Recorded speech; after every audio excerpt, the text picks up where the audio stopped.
Now, earlier, I spoke to Jacob Kirkegaard, a senior fellow at the Peterson Institute for International Economics, and I asked him why businesses aren't taking full advantage of these record low interest rates. Well, I think to some extent in some countries they have. But I think the problem is that in the crisis countries in Europe, Spain, Portugal, Greece, to some extent Italy, the real problem is that the non-financial sector businesses are still over-leveraged. They, basically they still have too much debt from pre-crisis. Because one of the differences between these economies and the United States is that restructuring of debt, write-downs of debt, is much more, has been much slower. And therefore, if you're already overextended in terms of borrowing, even if the rate is zero, you're not going to take on any more debt.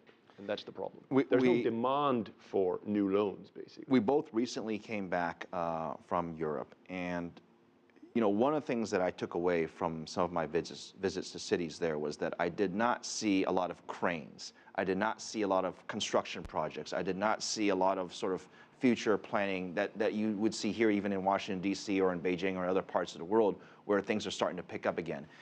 Is it necessary for us to see those construction cranes before we can say that Europe has turned the corner? It would certainly be helpful, but I think, again, we need to be realistic. In a place like Spain, where basically the entire country suffered from a massive construction bubble, I'm not sure that new cranes are really going to be the sign of recovery. Rather, it will be that some of all the office towers that were built before the crisis, that had been empty until now, began to be filled up. Throwing money at the banks in hopes that the banks loan the money out to the general public doesn't seem to have had the impact that a lot of economists had hoped for. What else can perhaps domestic governments do to encourage the creation of jobs? Because there was talk of reforms, and I know some countries took that and ran with it, and some didn't.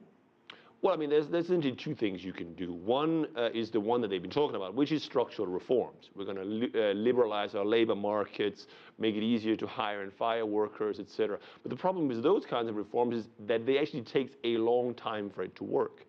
So even if you did it a couple of years ago, it may actually still be 1, 2, 3 years before it starts to work. You have the ECB that essentially has cut rates. You have the Bank of England that is looking to perhaps raise rates. You have Janet Yellen and her crew here in Washington, D.C. looking at when they might actually begin to talk about raising rates.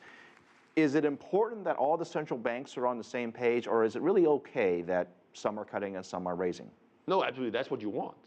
You absolutely want each central bank to follow the business cycle in their individual country. You don't want the ECB to be raising rates just because the Fed is raising rates.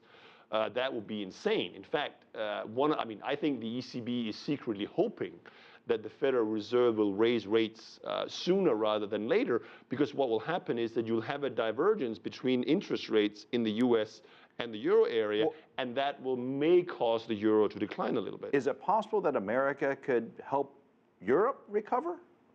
I think it is generally the case that the American business cycle is far more progressed than the European one. So in that sense, the United States will be helping to pull Europe out of its recession. But at the same time, we shouldn't forget, the first quarter growth in the United States was almost -3%. The U.S. recovery is still a very bumpy one.